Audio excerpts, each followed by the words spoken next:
안녕하세요, 여러분. 2025년도 제1회차 인사 2급 이론 풀이 시간입니다. 여러분, 한번 기출문제 풀이 시간이니까 한 번씩 풀어보고 오셨을 가능성이 좀 더 높아 보이는데요. 여러분, 문제 풀어봤을 때 무엇을 느끼셨어요? 아, 맞아. 이런 문제 출제될 줄 알았어. 라는 신규의 문제가 들어왔구나 라는 것을 느껴주셨을 것 같아요. 2024년도 6회차 제가 기출을 풀 때도 이런 이야기를 드렸었죠. 이제 새로운 신규 유형의 문제가 지속적으로 출제될 것으로 보입니다. 따라서 이렇게 각 모듈에 나와 있는 경영혁신과 ERP의 문제들을 모아서 한번 풀어보시면 대비하는데 효과가 좋습니다. 이런 팁을 좀 드렸을 거예요. 그쵸? 그래서 이렇게 딱 보자마자 아마 저의 진짜 수행 과제를 한번 해보셨다면 왜 저렇게 얘기했는지 알 수 있었다 라는 느낌이 들었을 것 같아요. 그죠, 여러분? 좋습니다. 자, 문제 한번 읽어보면서 왜 저렇게 이야기를 하고 있는지 같이 한번 보도록 할게요. 자, 정형화된 데이터 기반의 자료를 작성하고 단순 반복 업무 처리를 하고 고정된 프로세스 단위 업무 수행이 이루어지는 RPA라고 들어가 있습니다. 뭐죠? 로봇이었죠. 로봇 프로세스 오토매틱이었어요. 그죠, 여러분? 물론 플레임에서는 여러분 제가 막 얘기해버렸지만 플레임은 뭐라고 들어가 있어요? 로보틱 프로세스 오토메이션 이렇게 들어가 있죠? 똑같은지만 어쨌든 뜻을 여러분들이 기억하기 좋게 우리가 그래 로보 프로세스 오토매틱 그죠? 이런 식으로 내가 원하는 거 내가 잘 쓰는 것으로 잘 기억만 해두신다면 사실은 이렇게 약어로 나올 때 더 강한 모습을 보여줄 수가 있잖아요. 그죠, 여러분? 내가 공부 안 한 거 아니니까. 하지만 이렇게 약어로만 나오니까 플레임은 안 주고 약어로만 나오니까 이게 뭐였더라? 그죠? 이런 생각이 들 수 있거든요. 그러니까 한 번 더 꼬집어서 우리 이렇게 약어로 나오고 있어요 라는 거 눈여겨주실 거고요. 앞으로도 약어로 출제될 수 있을 것 같아요. 그래서 코멘트 드리는 거다라고 여러분 생각해 주시면 좋을 것 같습니다. 자, 우리 로봇 프로세스 자동화에는 여러분 적용 단계 3단계가 언급이 되죠.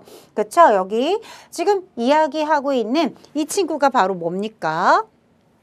그쵸. 기초 프로세스 자동화를 얘기하는 거죠. 그죠? 읽어봐도 사실은 약간 찾아가기가 어렵진 않았을 것 같아요. 그죠? 그래서 정형화된 데이터를 기반으로 해서 자료를 작성하고 여러분 단순 업무를 어떻게 한다고요? 처리하고 이런 얘기가 들어가 있을 때 우리는 기초 프로세스의 자동화에 대한 설명이구나 라는 것을 알 수 있었을 겁니다. 하지만 왜? 제가 뭐라 그랬죠? 3단계가 있다라고 얘기했어요. 여러분 이렇게 로봇 프로세스와 관련됐을 때 문제가 출제됐을 때 이렇게 기초 프로세스의 자동화만 출제되는 게 아니었죠? 또 뭐가 그렇죠. 시험 문제로는 인지 자동화의 문제들도 참 많이 출제가 된다는 거 우리 다 같이 알아놓을 수 있어요, 없어요? 있어요. 그래서 그렇구나. 그렇다면 출제 빈도를 좀 알아두면 다음번엔 기초 프로세스 자동화가 아니라 인지 자동화의 지문을 주면서 이것은 무엇에 대한 설명인가? 어떤 단계에 대한 문제인가? 이런 식으로 문제가 출제될 수 있겠죠. 미리 대비를 조금 할 수 있어야 하기 때문에 조금 앞에서 코멘트를 조금 길게 드려보는 것이다. 이렇게 생각해 주시면 좋을 것 같아요. 짧지 않았습니다. 하지만 앞으로 어떤 문제가 조금 더 출제될지를 미리 예상하고 우리가 그쵸? 네. 학습에 대비를 해줘야 한다. 이런 얘기를 하고 싶어요. 자, 두 번째도 새로운 문제가 출제가 됐습니다. 자, 보기는 무엇에 대한 설명인지 보기를 보고요. 답을 찾아주세요. 라고 들어가 있습니다. 인터넷을 통해서 여러분 모든 사물을 서로 연결하고 여러분 정보를 상호 소통하는 지능형 정보기술 서비스라고 들어가 있습니다. 해당 기기들이 내장 센서를 통해서 데이터를 수집하고 인터넷을 통해서 연결 통신하고 수집된 정보를 기반으로 자동화된 프로세스나 제어가 가능한 거. 그래서 여러분 우리는 못 알아들을까 봐 다시 한번 여기에 예를 써줌으로써 아 그래 이것은 바로 사물 인터넷에 대한 이야기였어 라는 것을 캐치할 수 있게끔 예시까지 들어주고 있는 친절한 문제였어요. 그런데 사실 이렇게 보기가 거대 사이즈로 또 나올까? 그렇지 않을 수도 있지 않을까라고 생각을 하거든요. 개인적으로. 자, 따라서 이렇게 요 한 줄 넣고 밑에 있는 스마트 가전을 줄 수도 있고 이 예제를 걷어내고 이렇게 정의만 가지고 보기를 구성할 수도 있어요. 최초에 처음 이렇게 시행되고 새로운 문제들이 계속 언급이 되는 지금 이런 경우에는 조금 더 친절하죠. 문제가. 지문이 친절하다라고 느낄 수 있을 것입니다. 그래서 아 그렇구나. 그래서 우리는 사물 인터넷 찾을 수가 있었다. 여러분 읽어보시면 아시겠지만 많이 쓰시잖아요. 스마트 가전에도 스마트 홈 그죠? 뭐 의료나든지 원격으로 검침을 한다든지 여러 가지 서비스가 이루어지고 있기 때문에 여러분 사물 인터넷이랑 결합해서 잘 사용하고 잘 기억해 두시자. 이렇게 우리가 실생활에서 언급이 되는 것들이기 때문에 여러분 그닥 그렇게 크게 어렵다라고 느껴지진 않을 거라 생각해요. 그렇죠, 여러분?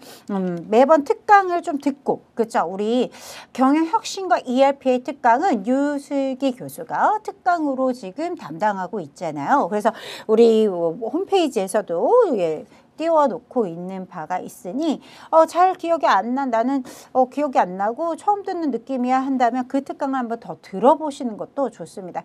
근데 저는 항상 얘기하죠. 이렇게 앞에 있는 문제, 경영혁신과 ERP의 문제를 풀기엔 시험 일주일 남겨놓고 특강을 듣기 시작하는 것이 뭐라 그럴까요? 휘발성이 좀 덜하다라고 이야기할 수 있어요. 공부하자마자 첫 페이지에 들어가 있는 것이 경영혁신과 ERP이기 때문에 처음부터 경영혁신과 ERP를 공부하고 싶겠지만 본문을 더 공부를 해주시고요. 일주일 전에 시험 2, 3일 남겨놓고 특강 듣고 문제 계속적 반복적으로 문제 풀어주면서 이런 새롭게 문제가 나올 것에 대한 코멘트를 기억해주면서 네, 그런 식으로 공부를 해주시면요. 조금 더 보완이 되지 않을까라고 생각이 듭니다. 왜냐면 정말 빨리 날아가는 부분이기 때문에 그래요. 네, 좋습니다.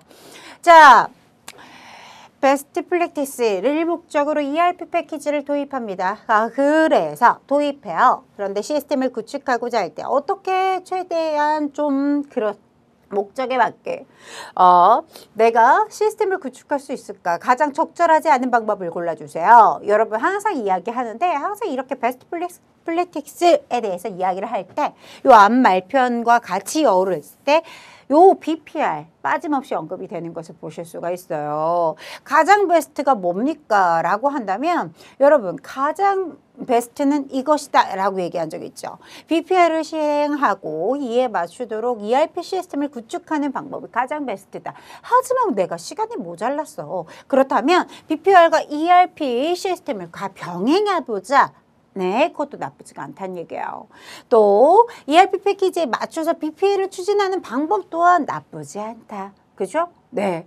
그럼 가장 올바르지 않은 것은 자, 우리 ERP 구축할 때 항상 이런 부분들이 언급이 되는 것 같아요. 기존 업무 처리에 따라 ERP 패키지를 수정하는 방법은 기존에 내가 처리하는 방식에 따라 그대로 이어질 수가 있는 거죠. 좀 더 효율적으로 그쵸? ERP 패키지를 들어와서 효과적으로 사용하고 싶은 것인데 기존에 내가 했던 업무와 똑같이 간다면 변함이 없을 거예요. 그쵸, 여러분? 그래서 여러분 기존 업무 처리에 따라서 뭔가를 변형한다라는 말표현 뒤에는 항상 ERP를 도입 시에 실패할 수 있는 요인으로 꼽히곤 하죠. 그쵸? 이런 말표현들을 좀 잘 기억해 주신다면 어렵지 않게 정답 3번입니다 라고 외치고 넘어갈 수 있는 문제였을 거라 생각해요. 자, 문제 4번으로 넘어가 보겠습니다. 자, 우리 ERP 시스템을 도입하기 위해서는 그렇죠. 분설 구현. 제가 여러분들에게 이렇게, 그쵸?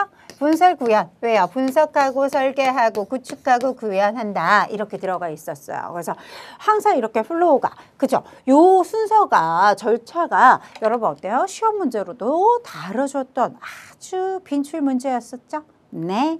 그런데요, 그뿐만 아니라 이제는 여러분 어떻습니까? 조금 더 세부적으로 들어가서 이런 문제를 물어요. 이 갭 차이라는 게 뭡니까? 아, 좀 입에 붙어가지고 갭 차이. 이 갭에 대한 갭의 분석이 뭐냐?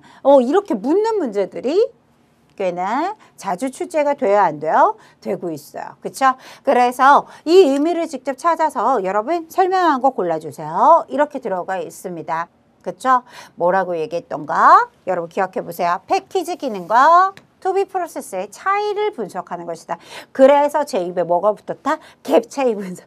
갭이라는 게 그 차이를 분석하겠다라는 것인데 어쨌든 제가 맨날 입에 붙은 이야기 갭 차이 분석 이런 말표현을 그냥 쓰거든요. 그런데 너무 자연스럽게 그렇게 같은 뜻을 가지고 있지만 그렇게 말표현을 계속 이렇게 연거푸 본인이 소리내서 이야기 한번 해보세요. 그러면 요 아이를 바로 찾을 수가 있을 것입니다. 차이를 분석하겠다. 어떤 차이? 패키지 기능과 투비 프로세스와의 차이를 분석하는 것이 바로 갭 차이 분석이라고 합니다. 라는 것을 여러분 아주 빠르게 정답을 도출할 수 있을 거예요. 자, 따라서 정답 4번이라고 체크하고 넘어가 볼게요. 자, 그래서 경영혁신과 ERP에 대한 내용을 모두 풀어보았고요. 이처럼 사실은 중요해요. 1번부터 4번까지 나와 있는 문제 매우 중요하죠. 거기에다가 신규로 이제 나오겠다 했지만 2024년도 6회차에 6월이래요. 6회차에 드디어 나왔었던 것입니다. 강조 드리는 거예요. 그럼 2025년도는 저를 뭘 보냐면 적어도 경영혁신과 ERP에서 문제가 새롭게 이렇게 두 문제. 네, 늘 세 문제는 조금 너무 많을 것 같거든요. 2급에서는. 그럼 늘 새로운 문제 두 문제 정도는 늘 넘실거리며 언급되고 문제 출제될 것으로 예상을 조심스럽게 해봅니다. 네, 참고해서 공부해 주셨으면 좋겠어요. 네, 2025년도 교재에는 여러분 조금 더 이렇게 대비할 수 있도록 새로운 문제, 신유형에 맞는 문제를 많이 더 추가해서 수록해 보았습니다. 그러니까 꼭 문제 풀면서 학습해 보시는 것을 추천드려요. 자, 이제 인적 자원 관리 패러다임의 변화에 대한 것입니다. 네, 적절하지 않은 것을 골라주세요. 이런 말표현 들어가 있습니다. 한번 찾아보도록 하겠어요. 자, 연공 중심에서, 그렇죠? 연공 중심에서 성과 중심으로 바뀌었죠. 그렇죠? 이제 예전엔 뭐 학벌이라든지 근속 연수가 어떻게 된다든지 그런 것에 중점적으로 인적 관리가 이루어졌다라면 여러분, 이제는 어때요? 성과주의에 인적 자원 관리가 이루어지고 있습니다. 이렇게 얘기를 해주셔야겠죠. 네, 인적 자원 관리의 패러다임이 어떻게 바뀌었는가? 두 번째, 역할 중심에서 사람 중심. 좀 예스럽죠? 사람 중심에서 역할로 바뀌었죠. 그쵸, 여러분? 그래서 이렇게 사람이 이렇게 바뀌어야 된다. 이렇게. 그렇죠? 그래서 예전에는 사람 중심의 인적 자원 관리가 이루어졌다면 지금은 역할 중심이다 라고 맞바꿔 주시는 것이 조금 더 자연스럽겠죠? 그렇죠, 여러분? 맞는 것이다. 네, 그렇게 바꿔주셔야 될 것이고요. 예전에는 비용의 관점이었다면 여러분 어떻습니까? 요즘에는 우리 인재라고 얘기하잖아요. 전략적인 인적 자원이라고도 얘기하고요. 핵심 역량 인적 자원이라고도 얘기를 합니다. 예, 그 정도로 여러분 이제 돈 들어가는 그 하나하나의 비용의 관점보다는 나의 수익과 나의 경쟁력이야 이렇게 보는 것이죠. 그래서 관점이 좀 달라지는 것을 여러분 확인해 보실 수가 있을 거고요.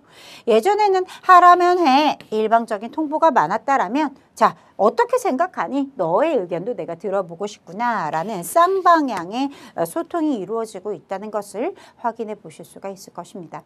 네, 좋습니다. 따라서 정답은 여러분 몇 번? 2번이라고 얘기할 수 있겠죠? 네, 이렇게 문제 풀어주는 거예요. 네, 매번 이런 문제들은 그래도 틈틈이 언급된 바이고 잊을만 하면 까꿍 하고 나오는 문제니까 주의 깊게 살펴가면서 공부를 해주셨으면 좋겠습니다. 자, 좋아요. 또 뭐가 있어요? 직무 관련 용어에 대한 설명입니다. 적절하지 않은 것을 골라주세요. 라고 들어가 있습니다. 여러분, 요소라는 것은 이렇게 들어가 있어요. 목표를 위하여 수행되는 하나의 명확한 작업활동이라는 게 들어가 있는데요. 목표를 위해서 수행되는 하나의 명확한 작업활동은 우리가 요소라고 하지 않습니다. 뭐라고 합니까? 과업이라고 했어요. 그래서 설명이 바로 올바르지 않은 것이 툭 튀어나왔죠? 네, 목표를 위해서 수행되는 하나의 명확한 작업활동은 과업이라고 하는 것입니다. 요소라는 것은 작업이 나눠질 수 있는 가장 작은 최소 단위 이렇게 말표현을 해주면 조금 더 좋을 것 같아요. 따라서 여러분 올바르지 않은 것은 정답 몇 번? 1번이라고 체크하고 넘어갈 수 있겠죠? 네. 자, 따라서 2번, 3번, 4번은 맞는 이야기가 열거되어 있으니까 읽어보고 넘어오는 작업 같이 함께 해주시고요. 자, 문제 7번으로 넘어가 보도록 하겠습니다. 자, 직무 분석의 절차 중에 실시 단계에 여러분 수행하는 내용으로 가장 적절하지 않은 것을 골라주세요. 라고 들어가 있어요. 네. 그러면 한번 보도록 할게요. 자, 보시면 네, 실시 단계에서 수행하는 내용입니다. 직무 분석표를 작성한다. 그 다음에 분석 방법을 결정한다. 네, 그 다음에 직무 정보의 수집, 직무 정보의 분석까지 들어가 있어요. 여기에서 여러분 실시 단계를 얘기하는데 뭔가 이게 왜 들어와 있지? 하는 내용이 보이실 거예요. 뭐가 있었어요, 여러분? 직무 분석의 절차에는 준비 단계가 있죠. 준비 단계, 실시 단계, 정리 단계가 들어가 있는데요. 이 중에 여러분 뭐가 실시 단계 아닌 게 들어가 있어요. 네, 몇 번? 요거죠. 분석 방법을 결정하는 것은 여러분 실시 단계 아니죠. 그죠? 뭡니까? 처음 우리가 시행하는 거, 준비죠, 준비. 그렇죠? 그래서 옆에다 뭐라고 써주실 거예요? 이렇게 바꿔주셔야죠. 준비 단계. 그렇다면 이쯤 되면 우리가 공부할 때 준비 단계엔 뭐가 있어? 라는 것을 또 한번 생각해 봐야 되겠죠. 예비조사가 들어갈 거고요. 어떤 것을 대표적인 직무 단위를 결정한다. 이런 것들이 다음번에는 언급될 수도 있다라고 생각해요. 네, 그래서 다음번에 문제를 줄 때는 준비 단계를 죄다 열거해 놓고 그런 다음에 그 중에 여러분 준비 단계에 속하지 않는 것을 골라주세요. 이런 식의 문제 출제 될 수 있다라고 생각합니다. 따라서 준비 단계에 가장 이렇게 중요하다라고 생각하는 것을 언급했잖아요. 그렇죠? 분석 방법을 결정하는 방법, 그 얘기가 들어가 있고 또 다른 게 또 뭐가 있다고요? 대표 직무. 내가 어떤 것을 분석할 직무, 어떤 직무를 내가 뭐 한다?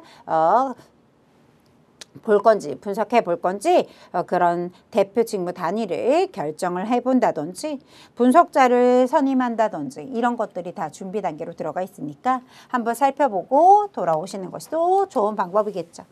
자, 그 다음에 8번 문제 가보도록 할게요. 직무평가 방법 중 요소 비교법의 장단점에 대한 설명입니다. 적절하지 않은 것을 골라주세요. 라고 들어가 있어요. 자, 첫 번째, 평가의 타당도와 신뢰도가 우수하다. 그리고요. 자, 평가 과정이 단순하다라는 말표현이 들어가 있어요. 일단 우리가 요소 비교법이 뭐예요? 가장 기본이 되는 몇 개의 기준의 직무를 선정하는 그 작업을 해야 하거든요. 그리고 그런 몇 개의 직무 단위를 여러분 어떻게 한다? 선정했으면 그것에 대한 평가 요소별의 가치를 따져서 임금액으로 환산을 하고 어때요? 제가 이렇게 말을 하는데도 느낌이 오실 것 같죠? 간단하진 않은 것 같아. 이런 생각이 드실 것 같아요. 그죠, 여러분? 네, 과정이 단순하진 않죠. 네, 직무 단위를 기준 직무가 되는 것을 선정하는 것도 쉬운 일은 아니거든요. 그죠, 여러분? 근데 거기에 평가 요소별로 가치를 다시 한번 임금액으로 산정을 한다?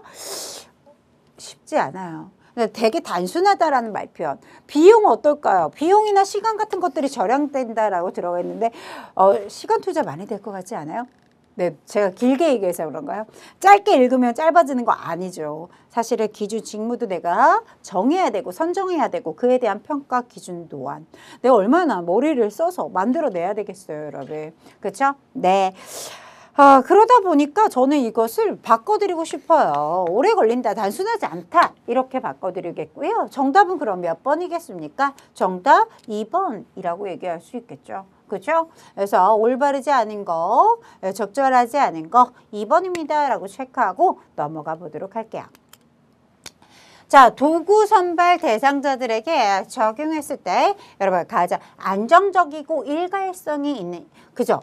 일관성이 있는 결과를 얻어낼 수 있을지를 판단하는 기준을 나타내는 것을 무엇이라고 합니까? 여러분 이게 되게 중요한 얘기예요.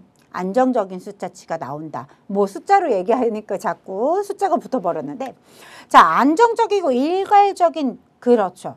어떤 것을 평가를 도구를 이용했어요. 그래서 선발을 해서 그 대상자들에게 적용했을 때 안정적인 일관성이 있는 결과를 도출할 수 있다는 것은 뭐와 관련이 있겠어요? 신뢰성과 관련이 있겠죠. 그렇죠? 네, 어떤 내가 선발 도구를 활용을 해가지고 계속적으로 평가를 좀 해보는 거죠. 그 선발 도구를 이용해서. 그랬을 때 계속 반복적으로 같은 값을 가지고 나와야 그래야 안정적이다란 말편이라고 얘기할 수 있을 거고, 그렇게 계속적인 결과가 똑같이 나오는 게 믿을 수 있는 결과라고 얘기하잖아요. 그죠, 여러분? 네, 매번 검사할 때마다 다르다고 생각해 봐요. 그렇다면 안정성 떨어지죠. 또 더불어 일관성 있다라는 말표현도 못할 것이에요. 그러면 그렇게 일관적이지 못하면 신뢰를 주기가 어렵죠. 그렇잖아요. 그죠? 네, 그래서 정답은 몇 번인가요? 신뢰성에 대한 이야기다라는 것을 우리가 살펴주실 수 있겠죠. 그래서 그렇구나. 우리 신뢰성에 대한 정의였고요. 우리 교재에도 떡하니 자리 잡고 있는 정의 내용이기도 하죠. 그래서 한 번씩 살펴주시는 게 좋겠고, 선발 도구의 조건으로 우리는 항상 신뢰성, 그죠? 그리고 우리 나와 있잖아요. 타당성, 효용성, 까지 이렇게 세 가지를 물어보는 문제가 처음으로 많았었습니다. 그런데 조금 더 세부적으로 들어가고 있네 라고 생각이 들 수 있는 문제들이라고 보여요. 그죠? 예전에는 조금 더 쉬운 표현으로 문제가 많이 출제가 됐었잖아요. 선발 도구의 세 가지가 아닌 것을 고르시오. 뭐 이런 식으로 문제가 출제가 됐었다면 이제는 조금 더 세부적으로 묻는 거죠. 네, 이렇게 들어가서 이게 뭘까? 그죠? 그 정의를 물어보면서 신뢰성이야? 아니면 타당성이야? 아니면 뭐요? 효용성이야? 이런 것들을 물어보게 되는 문제들이 출제될 것으로 예상해 볼 수 있겠죠.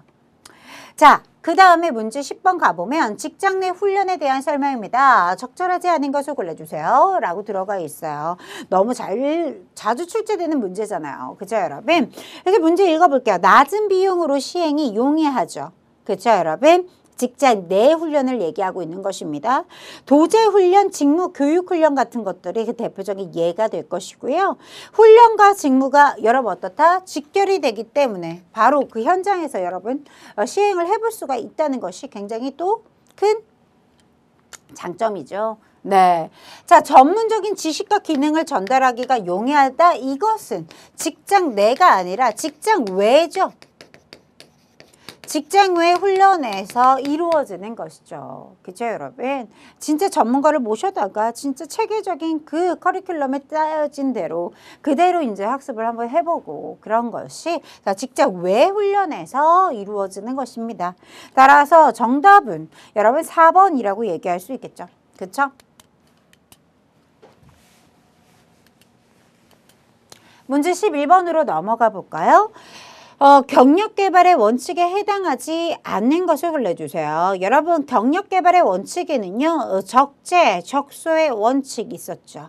그렇죠? 3번에 지금 열거되고 있는 적재, 적소. 또 뭐가 있어요? 승진, 경로, 원칙이 있었죠. 동그라미 2번에 열거되고 있어요. 자, 경력, 기회, 개발의 원칙 있었죠. 동그라미 4번에 열거되고 있고요.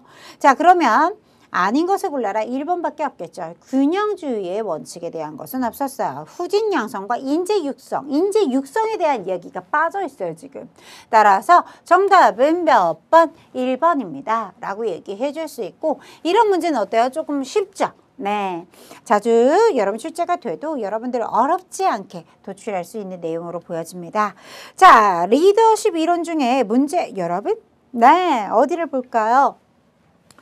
자, 문제 해결 방안을 전문가가 직접 제시하기보다는 해결 당사자가 해결 방안을 스스로 발견할 수 있도록, 그렇죠? 네, 지원하는 리더십을 뭐라고 하나요? 라고 하면 정답, 우리 자주 출제됐었죠.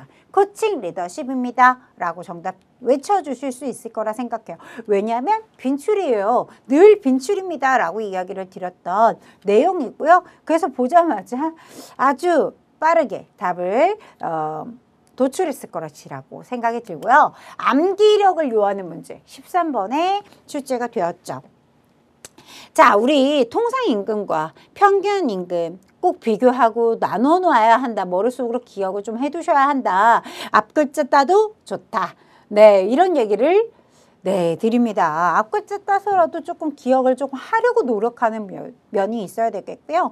제가 이런 얘기 했었어요. 평균 임금은 뭔가 특별한 사유 같은 것들이 존재하더라. 이런 얘기를 이야기 많이 드렸었던 거 같이 기억을 함께 해주시면 좀 결합하면서 조금 더 쉽게 답을 선정할 수 있지 않을까라고 생각이 들거든요. 그렇죠, 여러분? 네, 딱 봐도 그래서 우리 평균 임금의 최저한도 그렇잖아요. 평균 임금의 최저 한도를 평균 임금 적용 대상에 해당하겠어요, 여러분?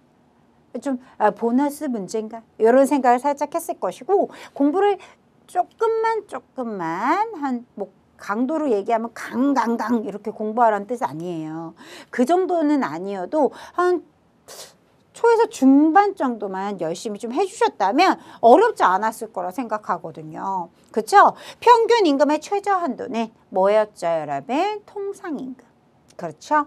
따라서 정답 몇 번입니까? 3번이죠, 3번. 그렇죠? 네. 나머지 여러분 보시면 아시겠지만 제가 왜 사유가 있는 이런 말표현 썼는지 알겠죠? 네, 사유가 발생했다. 이런 말표현들은 거의 다 평균 임금을 적용해요. 이런 얘기를 하면서 설명을 드렸었어요. 왜 그런지 지문에서도 느껴지는 바가 있죠? 네, 좋습니다. 자, 14번입니다. 비과세 근로소득에 해당하는 것을 골라주세요. 비과세 근로소득에 해당하는 것을 골라달라 라고 이야기하였습니다. 30만 원의 자가운전 보조금 올바르지 않죠. 20만 원이라고 바꿔주셔야겠죠. 직무발명 보상금은 여러분 어때요? 700까지도 가능하니까 이 500만 원 이하의 보상금은 당연히 비과세 적용된다라는 거 우리 공부해 주셨고요. 그 다음에 또 무엇이 나와 있어요? 직전연도 급여액이 여러분 급여액입니다. 저도요 우리 그 기출문제를 그대로 가져오다 보니까 예, 긁어서 가져오다 보니까 이렇게 바꿔주세요. 급여액 얘기하는 거예요. 그쵸 여러분? 직전연도 총 급여액이 3천만 원 이하의 자로서 월정 급여가 240만 원 이하가 받는 연장 근로수당 이렇게 들어가 있어요. 여러분 3천만 원까지는 오케이. 근데 월정 급여가 240이에요. 이거 어디서 나오는 숫자일까? 그죠? 올바르지 않죠? 210만 원 이렇게 들어가 있어야 되겠죠? 네, 우리 비과세 근로소득은 몇 가지 여러분 자주 출제되는 아이들을 체크하면서 우리 수업시간, 본 과정 시간에서도 언급했던 바예요. 그쵸 여러분? 왜? 2급에서 안 나올 것 같겠지만 은근히 이 친구들은 언급되지요. 꼭 기억해 두셨으면 좋겠고요. 그래서 요즘엔 이렇게 금액까지 터치를 하고 있는 모습이에요. 앞으로도 그렇게 나올 예정이지 않을까라고 생각이 들고요. 네, 따라서 같이 기억해 두셔야 돼요. 자, 근로자 또는 그 배우자의 출산이나 제가 2025년도가 됐으니까 이제는 이런 출산 같은 건 좀 드러내놓고 왜냐하면 세법이 2025년도 개정세법이 나왔어요. 출산 관련한 거는 따로 떼서 수업 시간에 다룰 겁니다. 2025년도에. 그래서 그러나 이것은 2024년도 기준으로 여러분 출제가 되었고, 네. 그래서 이것을 그냥 읽고 자연스럽게 넘어가도 되지만, 네. 또 미리 공부를 하실 분들이 있기 때문에 그죠? 네. 그래서 이렇게 출산은 조금 따로 빼서 세액공제가 만들어졌으니까 아 그렇구나 조금 뒤로 빼서 이야기를 드릴게요 라고 얘기를 드릴 수 있겠고요. 네. 그러나 어쨌든 배우자 근로자 또는 그 배우자의 여러분 10세 이하의 자녀 이렇게 들어가 있어요. 여러분 바꿔주셔야겠죠. 네, 여기에서는 이거 6세 이하 이렇게 바꿔주셔야 한다는 거. 네, 이렇게 한도 금액이 있냐 없냐로 나뉘어서 바뀌어졌어요. 그래서 이렇게 자녀 보육수당에 관련된 거 20만 원까지라는 한도가 아직까지 존재하나. 네, 2025년도에는 출산은 이제 네, 그런 것들 없이 한도 같은 거 없이 진행이 될 예정입니다. 그래서 아무튼 그렇구나 정도만 기억해 두시면 되겠고요. 2025년도에는 좀 달라서 달리 나오겠죠. 그쵸? 네. 자, 아직까지는 이런 부분들이 뭐 다듬어지지 않아서, 그쵸? 네, 첫 회 시험이기 때문에 2024년도 기준으로 나와 있구나라고 생각해 주시면 되겠고요. 뭐를 포인트로 해서 문제가 출제가 됐었는지에 대해서 명확히만 짚고 가시면 되겠습니다. 정답은 몇 번이에요? 2번입니다. 라고 처리하고 넘어갈 수 있으시면 되겠고요. 우리나라는 뭐라고 들어가 있습니까? 네, 최저임금 근로자, 최저임금에 대해서 얘기하는 거죠. 저임금 근로자의 최저 생활을 보호하기 위해서 2025년도 적용되는 여러분 최저 기준 시급은 얼마인가? 항상 늘 선생님, 얘는 2025년도 첫 회차인데요. 바로 나왔어요. 이런 얘기 하시겠죠? 얘는 조금 매번 그렇게 나오는 것 같아요. 2024년도 1회차 때도 마찬가지로 출제가 됐었거든요. 2025년도 첫 회 시험에서는 매번 이 문제들이 언급이 되는 것 같아요. 그도 그럴 것이 선생님 이건 개정책 아닌데 이렇게 얘기하시겠지만 하도 이제 매스컴 즉 우리가 방송이나 뉴스로나 많이 만나보실 수 있는 내기잖아요. 그래서 1회차의 시험 때에도 언급이 되지 않나 라고 생각이 듭니다. 네, 그래서 여러분 2025년도에 적용될 거 두고두고 여러분 아직 몰랐다면 지금 이 시간에 알아두시면 되겠죠. 어때요? 몇 번입니까? 10,000원이 넘어갔어요. 드디어 1030원입니다. 따라서 정답 몇 번? 2번입니다. 라고 처리할 수 있겠죠? 네, 좋습니다. 그래서 그렇구나. 근데 심지어 난이도도 1점이 체크가 돼 있어요. 난이도가 굉장히 낮게 출제된 문제다라는 거죠. 왜냐하면 매번 우리가 이거 되게 예민하잖아요. 그죠? 최저임금을 뭘로 할 것이냐에 따라서 엄청 예민하고 그죠? 네. 그리고 동네방네 붙어 있어요. 2025년도 최저시급 다 붙어 있잖아요. 그죠, 여러분? 그래서 너무 쉽게 풀 수 있지 않을까라고 생각하면서 출제가 된 그런 문제라고 보시면 되겠어요. 자, 여러분 우리 4대 보험 모르는 건 좀 그래요. 그쵸 여러분? 4대 보험에 해당하지 않는 친구를 골라주시겠어요? 라고 들어가 있습니다. 너무 보자마자 바로 너야 라고 얘기할 수 있는 친구가 숨겨져 있네요. 그죠 여러분? 건강보험, 국민보험, 여러 보형보험, 산재보상보험까지 들어가 있어야 되겠죠. 따라서 정답은 몇 번? 2번입니다. 라고 얘기할 수 있는 문제였고요. 자, 우리 이거 매번 단골 문제라고 이야기를 하고 싶어요. 빈출. 법정휴가에 대해서 여러분 법정휴가에 해당하지 않는 친구를 골라주세요. 연차휴가, 보상휴가, 출산휴가 들어가 있습니다. 해당하지 않는 것을 골라주셔라. 네, 뭐라고 들어가야 되겠어요 여러분? 경조휴가가 네 이렇게 들어가 있지요. 그래서 법정에는 연차 유급휴가, 뭐 생리휴가 얘기했었어요. 출산휴가 이런 것들이 여러분 머릿속에 있었으면 좋겠고요. 이런 경조휴가라고 하는 것은 임의적이다, 약정이다 이런 말 표현 쓸 수 있겠습니다. 그렇죠? 따라서 정답 몇 번? 4번 이렇게 체크를 해주셔야 되겠어요. 자, 18번입니다. 보기의 내용으로 가장 적절한 거 골라주세요. 근로자의 노동 조합이 사용자와 근로조건의 유지 개선에 관하여 의논하고 절충할 수 있는 권리를 뭐라고 하는 것입니까? 의논하고 절충한대요. 우리 이런 걸 뭐라고 하죠? 단체 교섭권이라고 이야기합니다. 따라서 정답 몇 번? 네, 4번입니다. 라고 처리해 줄 거고요. 여러분, 우리 노동상권 하면 단결권, 단체 교섭권, 단체 행동권까지 있다는 거 알고 계실 거예요. 그죠, 여러분? 그러면 저는 이런 얘기 또 한번 드리면서 갈게요. 메인이 될 수 있겠죠. 그쵸? 예전 같았으면 그냥 노동상권에 들어가지 않는 친구 골라줄래? 라고 하는 문제가 출제되겠죠. 여러분 봐봐요. 요 지문 그대로 써도 된단 말이에요. 노동상권에 들어가지 않는 친구 골라줘라. 이런 식으로 문제 가볍고 심플하게 출제될 수 있지만 이제는 그것을 지나서 어떻게 문제 출제하고 싶다라는 게 보여집니까? 아, 단결권이 뭔지, 단체 행동권이 무엇인지, 단체 교섭권이 무엇인지 그 정의를 제대로 알고 있는지를 테스트하고 싶어요. 라는 출제자의 의도를 우리는 살펴볼 수가 있어요. 시험을 준비하는 자들이니까 당연히 준비해야죠 라고 생각이 드셨으면 좋겠고요. 네, 왜 이런 얘기 하는 거예요? 다음 시험에는 이 단체 교섭권이 아니라 단결권이라든지 단체 행동권이 이렇게 보기로 여러분 나올 수 있겠죠.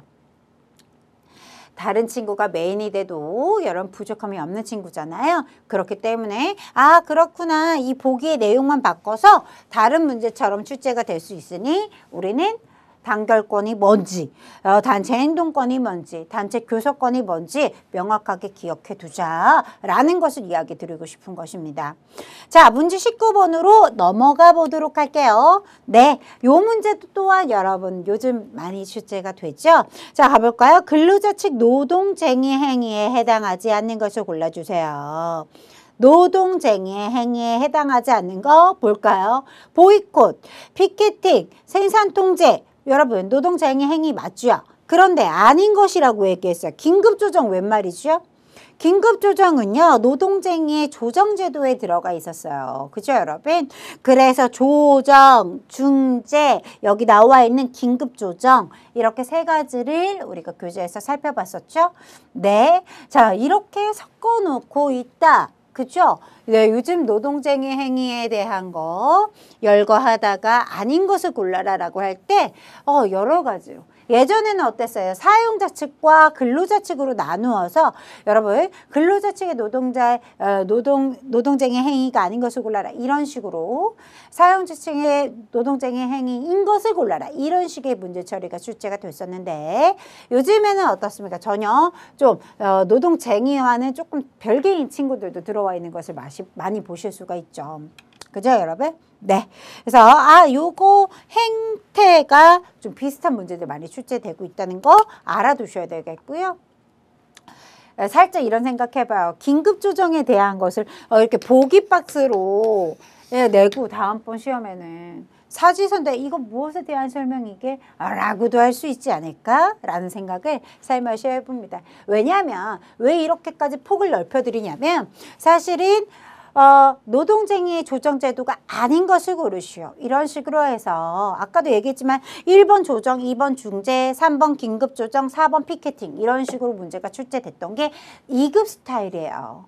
그쵸 여러분? 네, 그러니까 거기에 조금 더 보태주고 개념을 조금 더 명확히 알고 있는 것을 판단하기 위해서 보기를 활용할 수도 있지 않을까? 이런 생각을 살짝 해보았습니다. 안 나올 수도 있죠. 이런 문제는 선생님 1급에서 나오겠죠. 그럴 수도 있겠죠. 하지만 저희 높아심으로 살짝 가지치기를 해보자 라고 한다면 그런 문제에 확장이 있을 수 있지 않을까 라고 생각해 본다라는 거죠. 자, 20번입니다. 네, 아래 보기가 설명하는 경영 참가 제도는 무엇인가요? 라고 들어가 있어요. 자, 볼게요. 근로자의 참여 의식을 높이기 위해 참여 의식 높일 수 있는 거 여러 가지 됩니다. 그래서 그것이 문제가 아니라 이렇게 위원회 제도를 활용해서 근로자의 경영 참여와 개선된 생산, 여러분 밑줄 쳐볼게요. 이렇게 판매 가치를 기초로 해서 성과를 배분한다라는 말편이 들어가 있어요.